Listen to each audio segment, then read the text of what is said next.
Fala, minha irmã! Fala, meu irmão! Sou Henrique de Castro e é uma grande alegria estarmos aqui hoje para continuar nesse estudo sobre Atos dos Apóstolos.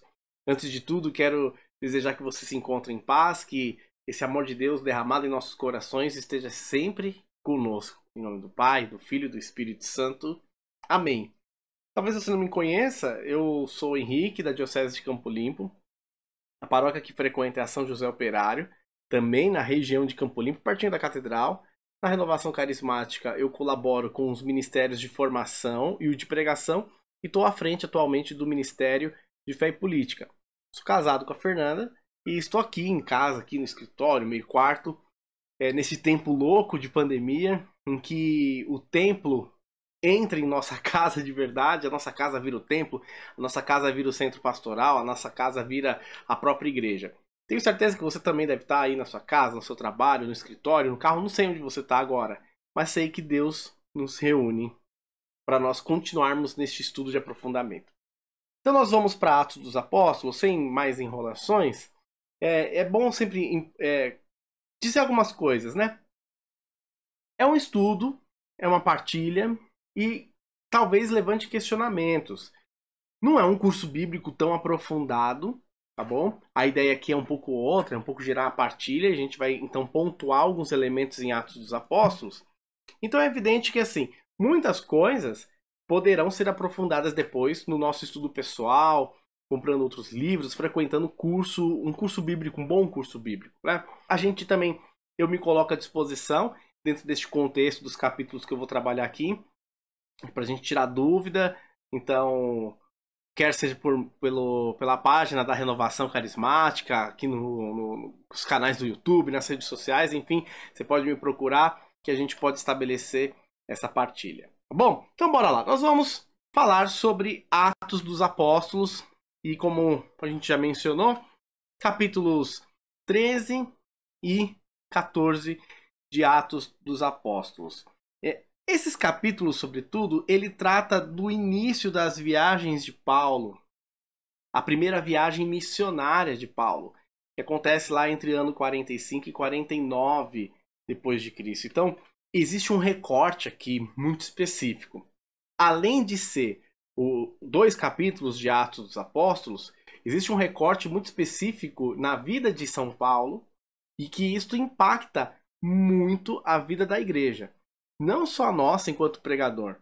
Sabemos da importância de Paulo enquanto pregador, mas sobretudo aqui no crescimento da igreja, da forma como a igreja vai se expandindo. A gente já sabe que Atos dos Apóstolos é o testemunho de como esses primeiros cristãos sentiam o mover do Espírito Santo dentro deles. E como eles agiam, né? Como que eles evangelizavam, como eles se comportavam, como eles realizavam a prática mais básica da vida cristã. Capítulo 13 e 14, a gente foca no personagem Paulo, embora a gente vai trabalhar Barnabé, um pouquinho de Marcos, né, o João Marcos, a gente vai comentar um pouco sobre eles e entender um pouquinho a importância deste primeiro elemento, dessa fase de Paulo na vida da igreja. Então, pega aí sua Bíblia, eu estou utilizando essa versão da Bíblia de Jerusalém. Evidente que você pode usar outras versões da Bíblia e aquela que tiver à disposição é a melhor para você. A gente sempre sugere que você depois faça um investimento num estudo, né, em materiais bíblicos que possam ser de melhor qualidade, que possam te oferecer aprofundamento. Então a Bíblia de Jerusalém, se você não tem, fica como uma boa dica, uma boa indicação. Eu também quero já me antecipar. E tá bem velhinho aqui, mas é um dicionário bíblico. Eu acho que, sobretudo para nós pregadores, ele é bem importante. Então aqui, dicionário bíblico do John Mackenzie. Aqui já a capinha mais velha, mais antiga, mas assim, é uma boa fonte para a gente conseguir se aprofundar. Tá bom? E aí, claro, outros livros espirituais, outros livros bíblicos e o curso bíblico. Tá bom? Então, capítulo 13. Versículo, a gente vai ler 13 e 14. Claro que eu não vou ler versículo a versículo de todas as passagens aqui, porque a ideia é a gente fazer 2 vídeos um bate-papo mais rápido, mas que possa fornecer informações de aprofundamento, tá bom? Então, olha lá. No primeiro versículo, fala sobre Antioquia, né? Havia Antioquia na igreja local, profetas e doutores. Mas vamos pegar esse primeiro ponto do versículo aqui, que é o trajeto que marca o início da missão de São Paulo, né? Da primeira viagem missionária. Então a gente tem aqui... Opa, caiu minha Bíblia aqui, ainda bem que estava fora, né? Aí você não viu passar vergonha. Tá vendo aqui no mapa? Esta é a cidade de onde São Paulo parte na seu primeiro itinerário aí, né, de missão nesse sentido.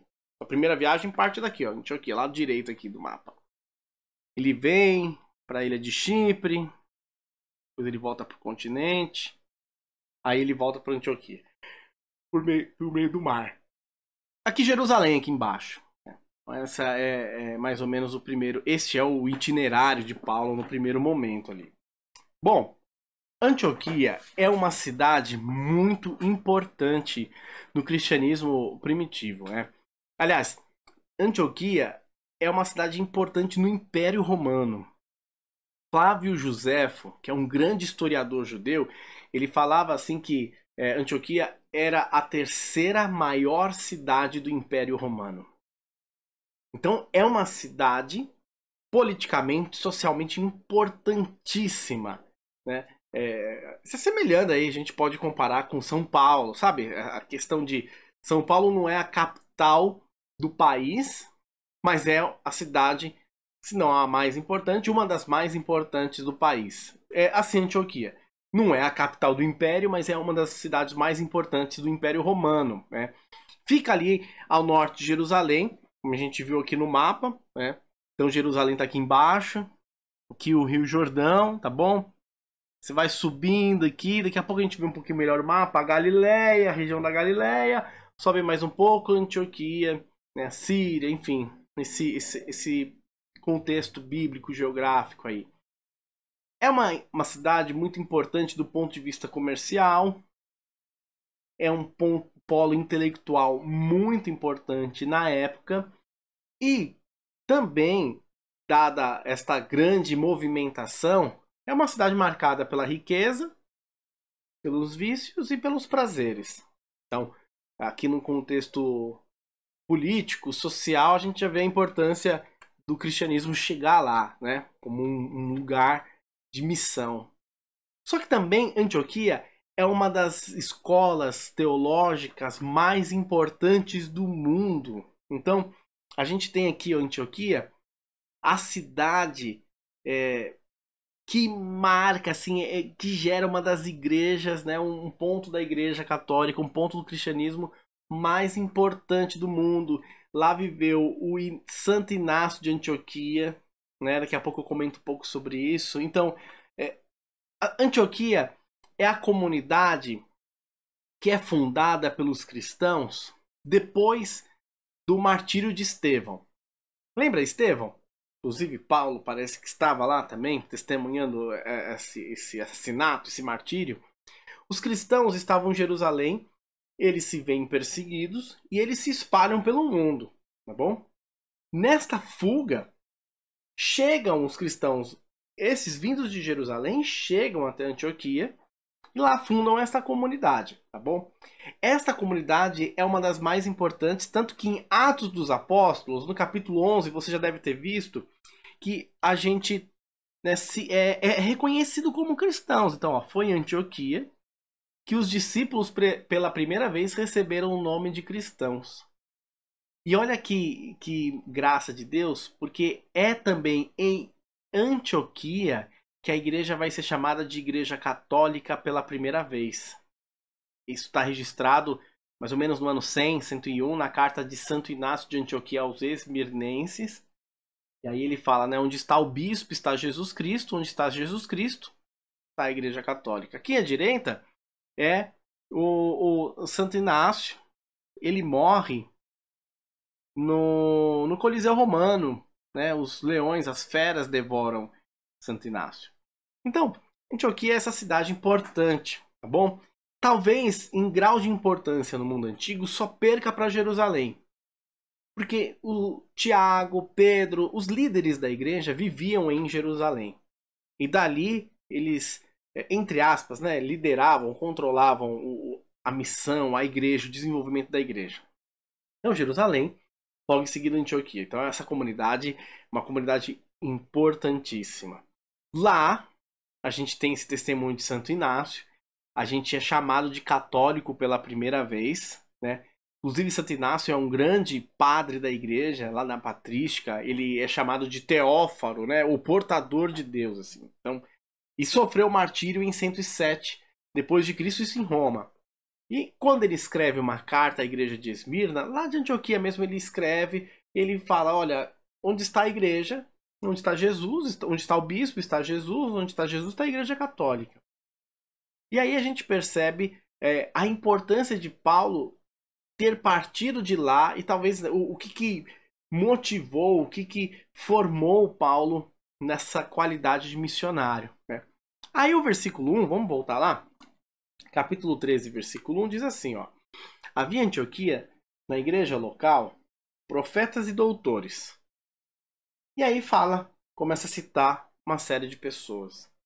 É importante para a gente entender aqui esse contexto da igreja antiga, mas muita coisa em Atos dos Apóstolos, que a igreja ela já estava organizada em ministérios e funções.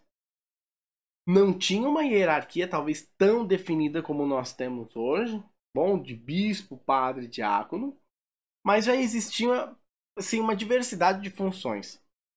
A gente já viu o surgimento dos diáconos em Atos dos Apóstolos, e dentro de cada comunidade você tinha, e eu queria destacar essas três funções: os anciãos, os mestres e doutores e os profetas. Os anciãos, eles fazem o papel de bispo para nós hoje, né?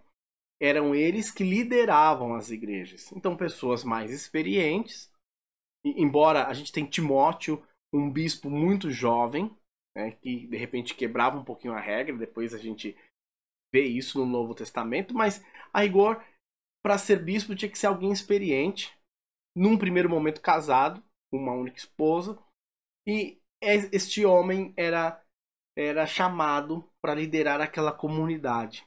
E aí tinha os outros ministérios dentro daquela comunidade, tinha os outros serviços dentro daquela comunidade. Um serviço muito importante, que é o que está citado aqui, eram os mestres e doutores. Estas pessoas eram responsáveis pelo ensino, né? Um ensino sistemático ali e fundamentado nas escrituras.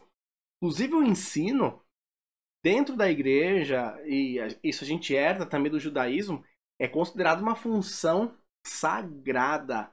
E eu queria compartilhar com vocês essa informação, ó. Isso aqui é doutrina católica, né? Doutrina cristã. Concede-se indulgência parcial ao fiel que se dedica a ensinar ou a aprender a doutrina cristã. Quem, levado pelo espírito de fé e caridade, ensina a doutrina cristã, pode ganhar indulgência parcial.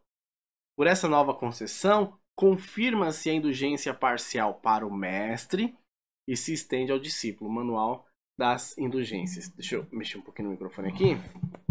É este manualzinho aqui, tá? Então, repara, neste momento aqui que a gente está partilhando, estudando a doutrina cristã, a gente está elegível para ganhar essa indulgência parcial. Vale a pena depois se aprofundar, não é o tema da formação, mas vale a pena se aprofundar o que são as indulgências, né? E aí a gente resgata o Papa Francisco, nesses últimos dias, ele criou o Ministério do Catequista. Repara como que a gente bebe de algo que já está presente em Atos dos Apóstolos. A classe de pessoas responsáveis por ensinar os mestres, né, os doutores. Então hoje o catequista, para resgatar este ministério específico na igreja, que já existia desde a antiguidade, desde os primeiros cristãos, é um grupo de pessoas responsáveis pelo ensino, pelo estudo, né, pela fundamentação daquilo que se é pregado. E aí a gente tem os profetas. E os profetas eram um corpo de ministério dentro da igreja. Então, se por um lado, você tem aqueles que formam as pessoas numa doutrina sólida, no estudo, na reflexão, por outro lado, você também tem um grupo de pessoas que exercem o ministério da profecia. Então essa profecia seria esse lado carismático, já na igreja antiga. Ó, lá as nossas raízes enquanto carismático, né? Então, essa função, ela já está presente ali na igreja. Então, é o lado carismático, é o lado do anúncio. E repara que aí, capítulo 13, versículo 1, tá falando, olha, em Antioquia, uma comunidade completa. Tinha, né, os doutores, tinha os profetas. E dá o nome de algumas pessoas que eram os doutores e os profetas. E aí, em seguida, a gente pode continuar a leitura. Barnabé, Simeão, cognimado Níger, Lúcio de Cirene e ainda Manaém, companheiro de infância do tetrarca Herodes, você vê que alguém da família de Herodes convertido, e Saulo. Celebrando eles o culto em honra do Senhor, quando eles estavam celebrando o culto, jejuaram, e disse-lhes o Espírito Santo, neste momento de conexão com Deus, de abertura à voz de Deus, o Espírito Santo falou para eles, olha, separa para mim Barnabé e Paulo para a obra a qual os destinei. Então, depois de terem jejuado e oraram, impuseram-lhes as mãos e despediram-nos. E aqui, gente, tem um traço fundamental, que é a imposição das mãos. A gente repara que Paulo e Barnabé, eles são enviados para a missão não por só vontade deles ou iniciativa deles. Existe um chamado de Deus e o fato de haver uma imposição de mãos, impor as mãos, é um gesto bíblico que significa bênção. Então essa bênção passa de quem dá para quem recebe. Então ela é também, por meio dessa imposição de mãos, é dado poder e autoridade. Então quando a comunidade de Antioquia, os doutores, né, e os profetas, os mestres e os profetas, os líderes, a comunidade ora por sobre Paulo e por sobre Barnabé, neste momento Saulo ainda chamado, né? Saulo e Barnabé, eles estão falando, olha, vão lá e vocês vão evangelizar em nome da nossa comunidade. Aqui é importante a gente destacar isso. Não existe um ministério privado de Paulo. Ele não vai por iniciativa, é o ministério dele, não. Ele vai enviado por uma comunidade. Ele vai junto com toda uma comunidade que encaminha ele junto. Aqui a gente pode parar um pouco a reflexão e perceber isso em nosso estudo.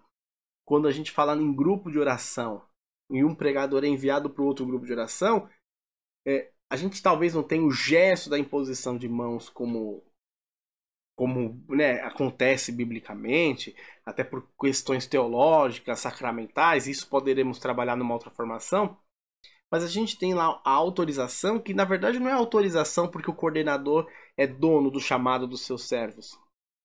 Mas quando eu peço autorização para o meu coordenador ou para aquele, né, que está aqui me guiando, estou dizendo que eu estou indo em missão em nome daquele grupo, como continuidade da ação daquele grupo. Então, existe também no gesto de impor as mãos um sinal de solidariedade. Então, aquele que impõe as mãos, ele é solidário com aquele que está sendo enviado em missão. Ele se sente também responsável. Se sente responsável financeiramente, se sente responsável espiritualmente, doutrinalmente, né, pastoralmente. Acho que aqui a gente precisa resgatar esses elementos quando pensamos em Atos dos Apóstolos. E sobretudo nessas missões de Paulo, nas viagens dele. Paulo não viaja sozinho, ele viaja com essa comunidade que o envia. E aí a gente vê vários versículos falando que Paulo era sustentado, inclusive, por essa comunidade. Embora Paulo trabalhasse, mas ele também tinha essa ajuda, esse estímulo. Então, quando a gente envia alguém, de alguma forma essa pessoa ela faz o trabalho que a gente não consegue fazer. A gente, enquanto grupo de oração, quando a gente envia as pessoas, a gente é solidário e participante do ministério dessas pessoas. A gente é solidário no sentido de que eles não estão só, então a gente compartilha das dores, das alegrias, das frustrações, que tem vezes que não dá certo, mas inclusive também de a gente juntar a galera e bancar a viagem dessa pessoa. Bancar um pouco esse caráter dela missionário, em todos os sentidos. E aí, neste primeiro momento, só para eu controlar um pouquinho o vídeo aqui, a gente tem mais um pouquinho de tempo, ainda dando uma contextualização, eu queria falar um pouco sobre Paulo, Barnabé e, deixa eu ver se está aparecendo tudo aqui certinho, Paulo, Barnabé e um pouquinho da rebarba de Marcos, só para a gente entender esses dois capítulos e a dinâmica deles, né? Bom, Paulo a gente já conhece, esse homem é bem falado, a gente ouve, a gente lê. Então, Paulo, ele tem a sua conversão, né, na chamada queda do cavalo, a gente viu isso em Atos dos Apóstolos. Mais ou menos aconteceu no ano 34, entre o ano 34 e 36. Lembra, isso está em Atos capítulo 9, né? Então Paulo, ele experimenta. E olha assim, eu queria destacar um pouco desse itinerário de Paulo. Paulo, ele recebe esse chamado do Senhor. É uma experiência querigmática, ele se sente amado, ele no primeiro momento fica cego, depois ele começa a enxergar. E logo de começo, Paulo não vai pregar. A gente vê Paulo mesmo falando isso lá na carta aos Gálatas, no capítulo 1, versículo 17. Paulo, ele vai para a Arábia, fica 3 anos lá, uma espécie de retiro espiritual. Então ele não sai de uma vez. Às vezes a gente é empolgado, né? Pega o negócio e já quer sair, quer ir. Não, Paulo, ele é formado num primeiro momento. Aí ele retorna para Damasco e ali sim ele faz umas pregações, uma evangelização. Só que ainda naquele primeiro momento, Paulo não é muito bem aceito nem pelos judeus, porque lembra que ele era judeu, e nem pelos primeiros cristãos ali no começo. Em Atos capítulo 9, você deve ter lido isso. Os primeiros cristãos tinham um pé atrás com Paulo. Ué, esse cara tava perseguindo a gente até ontem, o que tá acontecendo com ele? E, bom, se ele é perseguidor, será que ele se converteu mesmo? Então, no primeiro momento, Paulo, olha, ele não é muito bem aceito. Aliás, a gente vê uma constante na fala de Paulo. A todo momento, Paulo precisa provar que ele é um dos apóstolos, que ele é um enviado por Deus, não é isso? Em vários trechos a gente vê isso. Paulo falando que ele retoma para si o título, olha, eu sou apóstolo como os 12 apóstolos. Né? Então, tem uma viagem dele para Jerusalém, ele não é muito bem aceito ali pelo pessoal, e diz que ele volta para Tarso, né? E fica alguns anos ali. Parece que, entre aspas, inativo. Então, mesmo quando Paulo começa a pregar, ele não é esse sucesso todo bombado nas redes sociais como a gente imagina. A agenda lotada. Não. Tem um momento de teste, de provação do ministério de Paulo. Ele mesmo, num primeiro momento, não parece ser muito aceito ainda. Os primeiros cristãos, os primeiros líderes cristãos não reconhecem com tanta facilidade esse ministério de Paulo. E aí, por isso, a gente vê a importância de Barnabé. Barnabé, quando a gente olha lá no capítulo 9, é Barnabé que apresenta Paulo para os primeiros cristãos em Jerusalém e o pessoal começa a aceitá-lo. Então, Barnabé faz as honras da casa. Fala, não, vamos confiar aqui. Eu já vou comentar um pouco sobre Barnabé, mas então, só para a gente encerrar, Paulo então é um homem que passa por essa experiência e ele não vai de imediato para a missão. Ele tem aí uma janela, uma quantidade de tempo que ele fica quietinho, que ele é formado, ele começa a pregar, ele não sai bombando ainda, as pessoas não acreditam nele ainda. Você vê o exemplo de perseverança? É um pouco a nossa história se a gente parar, né? A gente começa a pregar, de imediato as pessoas não confiam, vão indo aos poucos, ó. E aí alguém, um anjo, né, um parceiro, um padrinho, uma madrinha espiritual, aparece na nossa vida e valida esse nosso chamado. Então repara que de um modo, a gente sempre depende da comunidade para testificar os dons espirituais que são dados por Deus, mas quem valida esses dons é sempre a comunidade. E aí a gente lembra que nós vamos ler a primeira viagem de Paulo, mas são 4 viagens missionárias de Paulo. Aí vamos lá para Barnabé. Barnabé também é chamado de apóstolo. Não é oficialmente o apóstolo, mas ele tem esse codinome aí, né? O nome verdadeiro de Barnabé era José, passa a ser chamado de Barnabé, tá bom? O nome dele é possível vários significados. A Bíblia diz lá em Atos capítulo 4, 36, que Barnabé significaria filho da exortação. Também tem uma outra tradução de que Barnabé seria o filho da profecia. E há também uma interpretação do grego, Barnabé seria o filho do deus Nebo, uma divindade helênica, uma divindade. Ó. Bom, fato é que Barnabé já é um líder, ele está com moral, digamos assim, em Jerusalém. Ele convence a comunidade de Jerusalém a aceitar Paulo, a gente já falou isso, capítulo 9. E ele vai de Antioquia, ele está em Antioquia, ele vai até Jerusalém, ele desce, se a gente pensar naquele mapinha, ele vai até Jerusalém para informar para Jerusalém o que está acontecendo em Antioquia. Então você vê que é um cara muito responsa. E neste meio tempo, ele pega Paulo, apresenta Paulo em Jerusalém e leva com ele lá para Antioquia.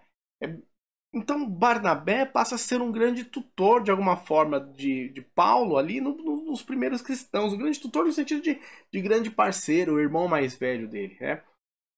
Bom, Paulo e Barnabé, então eles são companheiros de missão. Depois dessa primeira viagem a gente vai ver isso. Eles voltam para Jerusalém. Tem lá o concílio de Jerusalém. Uma briga entre Paulo e Pedro. Barnabé também está um pouco confuso no meio do tema todo. Eu não quero dar spoiler, mas você já deve saber. Existe uma questão sobre se pode comer ou não carne oferecida aos ídolos, se deve ou não circuncidar os homens cristãos. Então tem essa briga. Paulo está chateado com Barnabé, porque num primeiro momento Barnabé ele toma o lado de Pedro, não quer se misturar com os gentios, não quer comer as carnes lá dos ídolos. Só que quando tava com Paulo, tava tudo bem, ele fazia, tava tudo certo. Quando Pedro apareceu, Barnabé ficou meio tímido, meio intimidado ali. Mas é fato que depois no Concílio de Jerusalém, Barnabé se coloca ao lado de Paulo, da visão de Paulo, né? Depois de um tempo, nessa primeira missão deles, a gente vai ver isso, Paulo e Barnabé se separam. É fato que também tem um rolo ali, uma briga por conta de Marcos. Eu já vou falar sobre ele, João Marcos. Então eles meio que se desentendem, mas são irmãos em Cristo e aí existe uma reconciliação futura. Barnabé, só pra gente finalizar, ele é tão importante na igreja antiga que Tertuliano também um pátria da igreja, quando vai comentar sobre as Sagradas Escrituras, ele vai dizer que Barnabé teria escrito a carta aos Hebreus. A carta aos Hebreus é essa carta que nós temos na Bíblia. Foi falado que era uma carta escrita por Paulo. Tertuliano dizia que era escrita por Barnabé. E hoje já se sabe ali que é escrita por uma comunidade, mas o autor, a gente sabe já que não é mais, não teria sido São Paulo nem Barnabé, mas uma comunidade, uns autores. Bom, isso aí também fica para a gente se deliciar e aprofundar depois. Nessa primeira viagem de Paulo, a gente tem João Marcos. João Marcos aqui é São Marcos, o evangelista, viu? João Marcos, ele é citado neste capítulo, a gente vai ler, e ele é primo de Barnabé. Ele é primo de Barnabé. Ele é o homem que escreve o primeiro evangelho do Novo Testamento. Não sei se você sabia disso, mas a gente tem na Bíblia, né? Mateus, Marcos, Lucas e João. Qual foi o primeiro evangelho escrito? Às vezes a gente acha que é Mateus, mas não. Foi o evangelho de Marcos, o primeiro evangelho. E Marcos, ele está lá acompanhando, o nome dele ali em Atos dos Apóstolos, João Marcos. Ele acompanha Paulo nessa primeira viagem. Só que no meio da viagem, o João Marcos ele desiste. Fala, não é comigo não, acontece alguma coisa, que ele vai embora. Ele abandona a missão. Paulo ficou bravo demais com isso. Ficou muito bravo, né? Porque Marcos volta para Jerusalém e deixa a missão no meio do caminho. E isso é que vai dar a briga entre Paulo e Barnabé depois. Estou dizendo isso para a gente perceber que existe também o lado humano, né? Presente. O importante é que haja sempre a reconciliação no final de tudo. E aí a gente vê na carta de Paulo a Filemon que há uma reconciliação, ele chama, né, chama Marcos como seu companheiro. Colossenses capítulo 4 também volta a citar Marcos. Então, eles estão bem juntos. E eu queria destacar aqui, antes da gente dar uma continuidade, ó, Marcos, que é o ícone de São Marcos, ele é o evangelista do leão. Existe uma expressão que é o tetramarfo, né? Os 4 animais, os 4 seres que representam os evangelhos. E João Marcos é representado pelo leão, uma dessas 4 figuras que está lá no trono de Jerusalém, né? No trono do Cordeiro, Apocalipse capítulo 4, né? E por que o leão? O leão é aquele que ruge, né? E Marcos ele inicia falando sobre João Batista, a voz que clama no deserto. Aqui, gente, fazemos uma pausa, né? Neste estudo sobre a primeira viagem de Paulo, a gente fez uma contextualização, né? Do capítulo 13 e 14, para a gente se aprofundar. Então, falamos sobre Antioquia, a importância dessa cidade e os personagens principais desses capítulos, que é Paulo, Barnabé e nosso querido evangelista Marcos, tá bom? Eu vou deixar aqui, gente, neste vídeo, esse é o meu telefone, qualquer coisa você pode me dar um toque. Henrique, eu não entendi isso, me explica direito, queria conversar com você, estou disponível. Deus te abençoe bastante, a gente segue em continuidade, eu vou produzir o vídeo 2, a parte 2 deste nosso estudo. O importante é que você siga no estudo dos Atos dos Apóstolos. Se você está chegando agora, não tem problema, volte, tem uma lista com todos os capítulos que nós já temos estudado, tá bom? Deus abençoe, que Nossa Senhora possa também interceder por você.